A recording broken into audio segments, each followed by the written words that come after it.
Chidubem Okuo. Confession d'un pasteur occultique.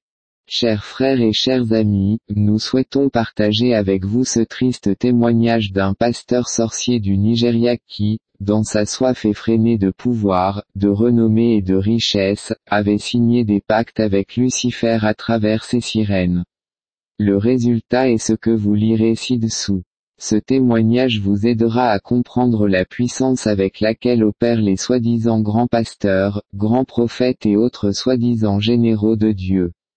Ces agents de Satan signent des pactes avec Lucifer et opèrent avec une grande puissance satanique qu'ils réussissent par leurs incantations à faire croire aux naïfs qu'il s'agit de la puissance du vrai Dieu.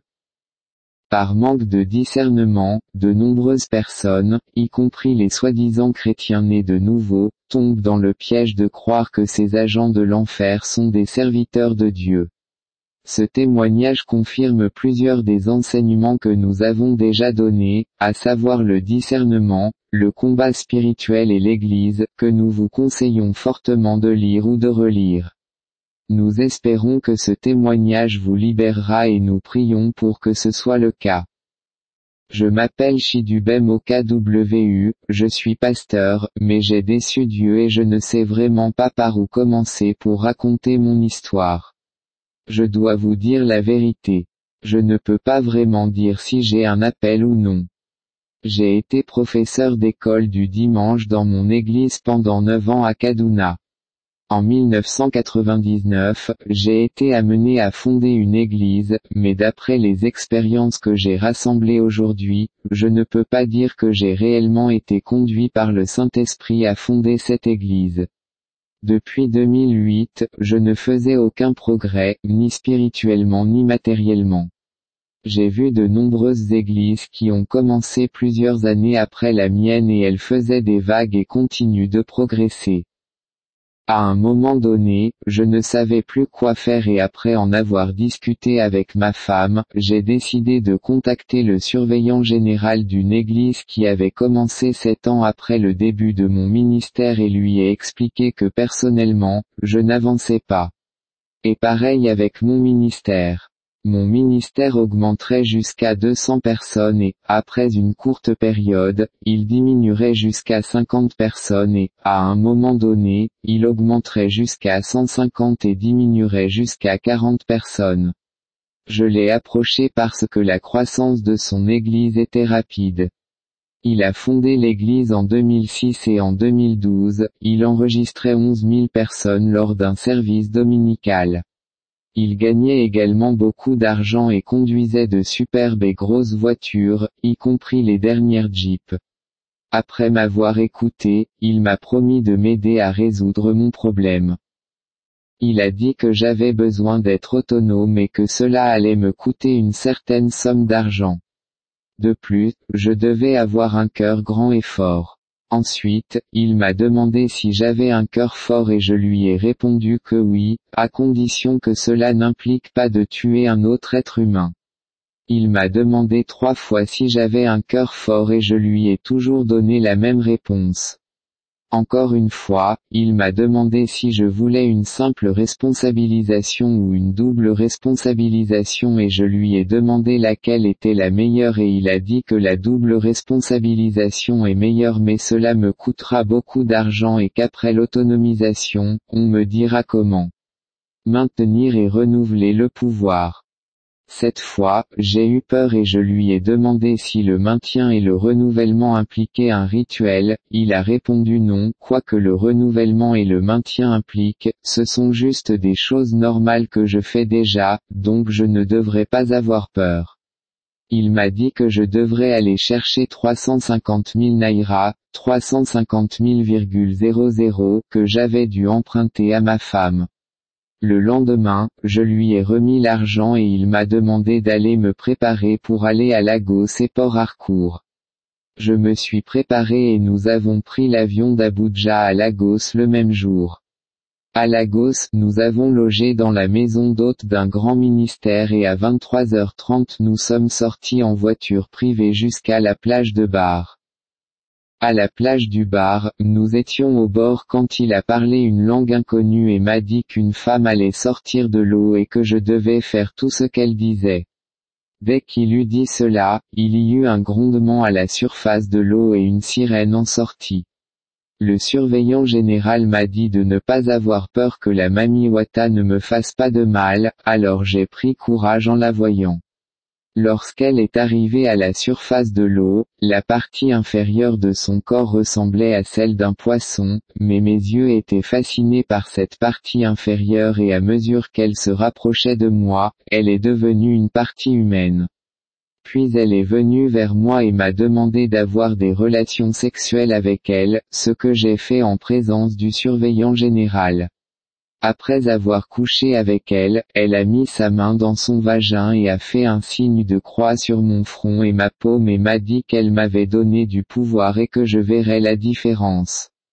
La Mami Wata m'a quitté, est allée chez le surveillant général et a sorti de son ventre une croix et une chaîne en or et les a portées au cou du surveillant général qui lui a donné de l'argent.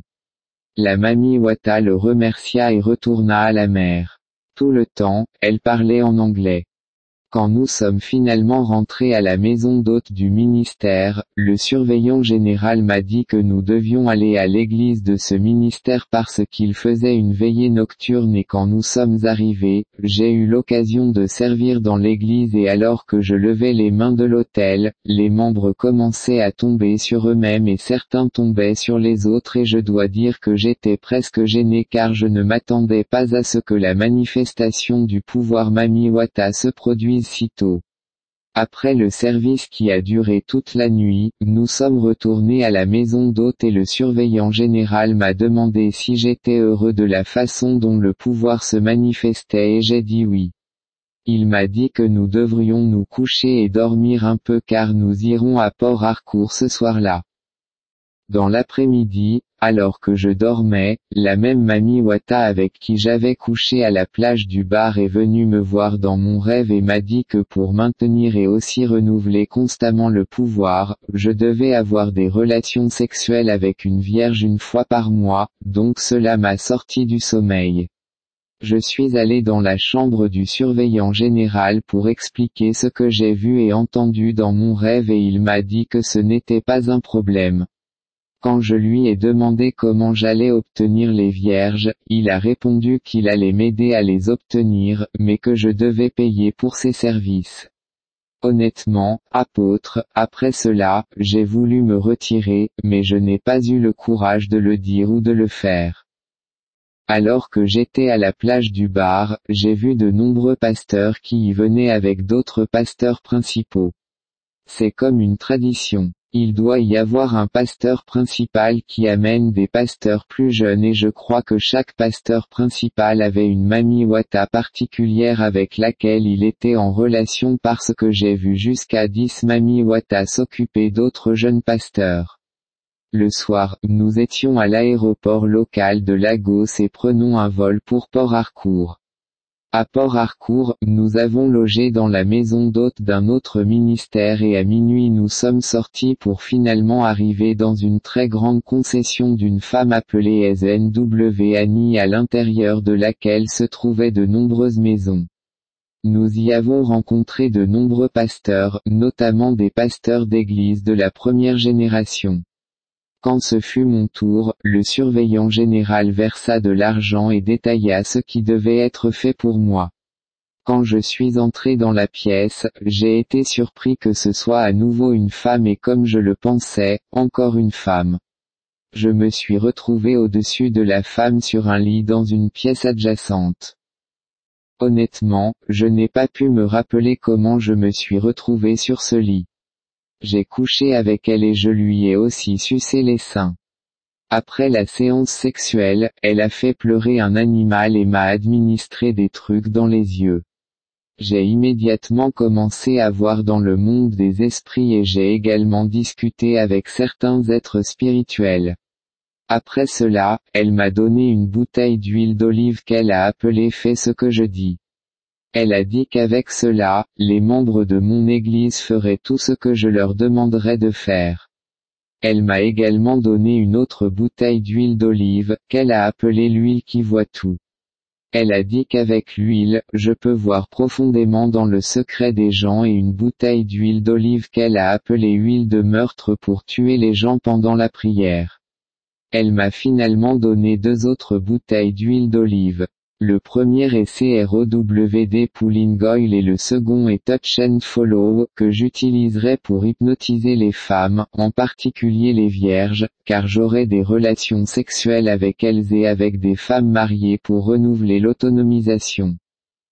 Elle a dit que je pouvais avoir des relations sexuelles et qu'immédiatement après, je pouvais aller directement au ministère sans prendre mon bain. Elle m'a lié par un serment de secret. Nous sommes partis ce même minuit et sommes retournés à la loge et le surveillant général m'a dit de frotter l'huile touchée et suivre et nous sommes allés à la veillée de l'église que nous hébergions dans leur maison d'hôte et j'ai été autorisé à exercer le ministère et j'essaie lancé dans la prophétie à mon propre étonnement. Le matin, 2 vierges ont été envoyées au surveillant général et il m'en a donné une alors nous les avons emmenées à la maison d'hôte et avons couché avec elles.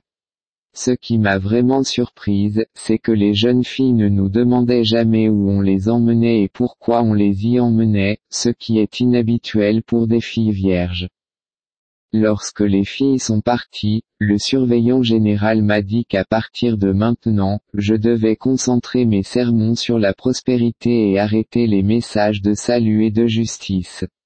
Il a dit que je devrais lui envoyer la dîme et qu'il sait comment une partie de la dîme reviendra à la femme de Port Harcourt. Finalement, nous avons quitté Port Harcourt pour Abuja et retour à Kaduna. Lorsque j'ai commencé à servir après mon retour, les choses ont commencé à changer. L'argent a commencé à arriver, la foule a également commencé à venir et en une semaine, des miracles, la délivrance suivie de la prospérité ont commencé à se produire dans l'église, l'esprit de prophétie est entré comme je ne l'avais jamais vu de ma vie. J'ai eu des relations sexuelles avec des filles vierges et des femmes mariées et les choses se passent bien pour ma famille et pour l'église depuis 6 ans, mais je suis arrivé à un stade où je ne me sens plus à l'aise avec tout cela. J'ai fait des rêves dans lesquels je me voyais brûler en enfer. J'ai fait ce rêve de l'enfer cette fois et dans l'un de ces rêves, je me suis réveillé seulement pour que le même rêve continue lorsque je me recouche. J'ai passé des nuits blanches et plusieurs nuits, j'ai été violé par cette même Mami Wata. J'ai perdu mystérieusement 2 de mes enfants mais selon le même schéma. Depuis 3 mois, je n'ai pas réussi à avoir de filles vierges et cela a affecté le courant au fur et à mesure qu'il baisse. Je veux sortir de tout ce problème même si cela signifie fermer l'église. Je suis allé voir le surveillant général et il m'a dit qu'il était trop tard pour que je sorte. Il m'a menacé d'une mort mystérieuse. Il a dit qu'il ne m'était pas possible de me retourner contre les Mami Wata et les SNW car ils font déjà partie de ma vie. Je lui ai dit que je ferais tout ce qui était possible pour m'en sortir. 3 jours plus tard, 2 hommes m'ont approché et m'ont dit que si j'aime ma vie, je devrais disparaître de Kaduna parce qu'ils ont été payés par le surveillant général pour m'éliminer, j'ai donc dû fermer l'église et quitter finalement la ville après 2 jours. Au moment où je vous écris maintenant, je n'ai rien à quoi m'accrocher, seulement Dieu Tout-Puissant. Le problème est que Dieu semble être très loin de moi, peu importe avec quelle ferveur je l'invoque et demande sa miséricorde. Je sais que je l'ai offensé, mais je sais qu'il est le Dieu de la seconde chance. J'ai lu l'un de vos écrits sur la façon de vaincre la reine de la côte et je crois fermement que vous êtes la seule que Dieu peut utiliser pour m'aider à sortir de cet enfer physique dans lequel je me suis plongé. J'ai vraiment peur d'aller rencontrer quelqu'un d'autre, homme de Dieu, car ceux qui utilisent des pouvoirs diaboliques sont plus nombreux que ceux qui utilisent la puissance de Dieu. Depuis quelque temps, je ne dors pas la nuit et j'ai aussi parfois des hallucinations. Monsieur, j'ai besoin de toute urgence de votre aide car je crois que le temps presse pour moi alors que les attaques du royaume marin s'intensifient. Aucun autre pasteur ne les a dénoncés comme vous. Je sais que j'ai transféré de nombreux esprits à tant de personnes et je veux savoir ce que je peux faire pour que ces personnes puissent être libérées de ces esprits méchants et mauvais. Apôtre, il est vraiment regrettable que l'Église de notre Seigneur Jésus-Christ ait été reprise par Mami Wata. Le nombre de pasteurs utilisant des esprits marins est alarmant et de plus en plus d'entre eux sont initiés quotidiennement à ce royaume méchant, tout comme ces pasteurs qui initient leurs membres spirituellement analphabètes. Avant de me tromper spirituellement, je m'étais toujours demandé pourquoi les membres des églises suivaient timidement leurs pasteurs, mais maintenant je sais mieux. Le royaume marin travaille jour et nuit pour prendre le dessus sur l'Église et malheureusement, l'Église dort. Dans les 2 derniers mois, j'ai eu 4 accidents de voiture et je sais qu'ils veulent m'éliminer, mais Dieu a été mon aide et mon seul espoir. Ils ont tué mes 2 enfants et maintenant ils veulent ma mort. J'ai peur de rester seul à cause d'apparitions spirituelles bizarres que je vois, et les choses ont commencé à bouger dans mon cerveau et mon corps. Chaque fois que je commence à prier, le mouvement commence et parfois je ressens le mouvement dans ma moelle. Le plus grand besoin que j'ai maintenant est d'être pardonné par Dieu. Si je peux obtenir son pardon, cela ne me dérange pas de mourir après cela parce que je ne veux vraiment pas aller en enfer. J'ai été induit en erreur par le surveillant général, tout comme tant de jeunes pasteurs ont été induits en erreur par leurs surveillants généraux et leurs pasteurs principaux. Monsieur, je sais que vous êtes une personne très occupée. J'apprécierais si vous trouvez le temps de prier pour mes problèmes et de chercher la face du Seigneur sur la façon dont il vous utilisera pour m'aider. Je sais que si je suis pardonné, ma délivrance sera facile. Je regrette d'avoir vendu mon âme aux esprits marins. Les NWANI est également un agent Mami Wata très puissant. Je suis dans l'attente de votre réponse. Votre co-serviteur dans le Seigneur. Le pasteur Chidubem au KWU. La réponse de l'apôtre, lorsque j'ai reçu cette lettre, j'ai appelé 3 fois le numéro qu'il m'a donné, mais il était éteint, alors le lendemain j'ai appelé et le message a abouti. Une femme a pris l'appel et lorsque j'ai demandé à parler au pasteur Chidubem, on m'a dit qu'il était mort dans un accident de voiture la veille et j'ai été abasourdi. Je viens d'exprimer mes condoléances à la femme qui m'a dit plus tard qu'elle était sa femme, qu'elle devait modifier ses voies avec le Seigneur et avancer dans sa vie et elle m'a exprimé sa gratitude et m'a remercié. Avertissement. Chers frères et vous tous qui venez de lire ce triste témoignage, nous tenons à vous mettre en garde contre ces agents de Lucifer que par ignorance vous appelez serviteurs de Dieu. Sachez que lorsque ces démons se disent serviteurs de Dieu ou généraux de Dieu, ils ne parlent pas de notre Dieu. Ils parlent de leur Dieu Lucifer. Rappelez-vous une fois pour toutes que ces sorciers sont de leur Dieu et de leur père le diable. Vous ne verrez jamais un seul serviteur du vrai Dieu réclamer avec autant de zèle l'évangile de Satan, comme le font ces serpents qui se donnent tous les titres possibles. Certains de ces titres qu'ils se donnent et auxquels ils s'accrochent fermement sont des titres qui leur ont été donnés dans le monde des ténèbres. Ne soyez donc pas surpris si certains de ces démons portent des titres que l'on ne trouve nulle part dans la Bible, comme surintendant, surintendant général, général de Dieu, surveillant général, apôtre en chef, etc. Nous vous donnons ci-dessous quelques éléments de discernement qui vous aideront à reconnaître ces serviteurs du diable qui ont signé des pactes avec des sirènes, et qui travaillent sous l'emprise du pouvoir de Lucifer. Gardez à l'esprit que tous les soi-disant serviteurs de Dieu qui prêchent la prospérité sont des agents de Satan, tous sans exception. Vous ne verrez jamais un seul vrai serviteur du vrai Dieu prêcher la prospérité. L'évangile de la prospérité est l'évangile du diable. C'est un évangile qui s'impose aux agents de Satan au détriment des messages de salut, de sanctification, de renoncement aux choses du monde et de vaine gloire. Vous ne trouverez l'évangile de la prospérité nulle part dans la Bible. C'est bien le contraire que nous enseigne la Bible, comme vous pouvez le lire dans le passage ci-dessous. 1 Timothée 6/3-12. Si quelqu'un enseigne de fausses doctrines et n'adhère pas à la saine instruction de notre Seigneur Jésus-Christ et à la doctrine divine, 4 Il est vaniteux et ne comprend rien. Il a un intérêt malsain pour les controverses et les querelles autour de mots qui suscitent l'envie, les conflits, la malveillance. Des paroles, de mauvais soupçons 5 et des frictions constantes entre des hommes à l'esprit corrompu, à qui l'on a dépouillé la vérité et qui pensent que la piété est un moyen de gagner de l'argent. 6 Mais la piété accompagnée du contentement est un grand gain. 7 Car nous n'avons rien apporté au monde, et nous ne pouvons rien en retirer. 8 Mais si nous avons de la nourriture et des vêtements, nous nous contenterons de cela. 9 Ceux qui veulent s'enrichir tombent dans la tentation et dans un piège et dans de nombreux désirs insensés et nuisibles qui plongent les hommes dans la ruine et la destruction. 10 Car l'amour de l'argent est la racine de toutes sortes de maux. Certaines personnes, avides d'argent, se sont éloignées de la foi et se sont transpercées de nombreux chagrins. 11 Mais toi, homme de Dieu, fuis tout cela.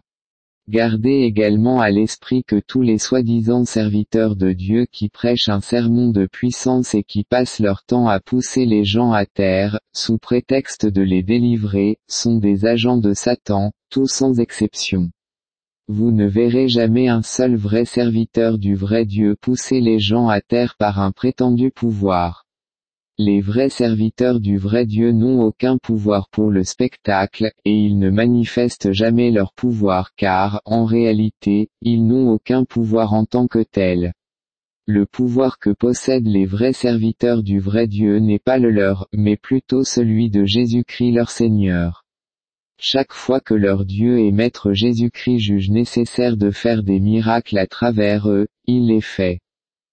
Ce soi-disant pouvoir que ces sorciers manifestent à chaque fois en poussant les gens à terre n'est autre que le pouvoir de Satan, contrôlé et manipulé depuis le monde des ténèbres. Les esprits impurs sont derrière ce pouvoir, et ils possèdent en outre des gens qui ont le malheur de permettre à ces sorciers de prier sur eux. En réalité, cela signifie que tous ceux qui acceptent la soi-disant délivrance de ces sorciers, au lieu d'être délivrés, sont possédés par de nouveaux démons plus puissants, et qui vont à nouveau les enchaîner, les aveugler et les rendre plus incrédules envers eux. Le véritable évangile, celui qui a des oreilles pour entendre, qu'il entende. Par conséquent, que nous parlions en termes de richesse matérielle, ou en termes de pouvoir ou de gloire, la Bible nous demande plutôt de ne pas nous concentrer sur des choses élevées. Romains 16 Soyez du même avis les uns envers les autres. Ne vous concentrez pas sur les choses élevées, mais fréquentez les humbles. Ne soyez pas sages selon votre propre opinion. Si ces démons passent leur temps à parler uniquement de richesse matérielle, c'est parce qu'ils savent qu'ils n'iront pas au paradis. Ils savent très bien qu'ils n'auront aucune part à la vraie richesse et à la vraie gloire qui attendent les vrais enfants de Dieu au ciel. Ils ont donc intérêt à tout faire pour tirer le meilleur parti de la terre. C'est pourquoi ils se sont lancés dans une course effrénée au pouvoir, à la richesse et à la gloire du monde.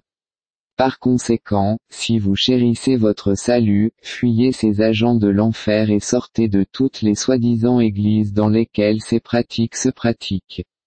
Tout comme l'évangile de la prospérité, l'évangile de la démonstration de puissance et l'évangile du diable. C'est en fait le seul fonds de commerce de ces pasteurs et autres généraux de Lucifer, improprement appelés serviteurs de Dieu.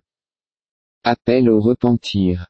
Pour vous, soi-disant serviteurs de Dieu qui avez signé des pactes avec Satan pour l'argent, la renommée, le pouvoir et la gloire, le cas de ce Nigérian risque de vous effrayer et de vous empêcher de chercher à vous repentir. Vous ne devriez pas avoir peur. Vous devez agir avec sagesse. Si vous voulez échapper à ce monde de ténèbres, voici ce que vous devez faire. N'informez ni votre surintendant ni vos pasteurs principaux ou pères spirituels de votre désir de vous repentir. Gardez secrète l'intention de votre cœur et contactez-nous rapidement. Avec la grâce de Dieu, nous vous aiderons à vous libérer de ces pactes sataniques, au nom de Jésus-Christ. La grâce soit avec vous tous qui avez Jésus-Christ comme maître.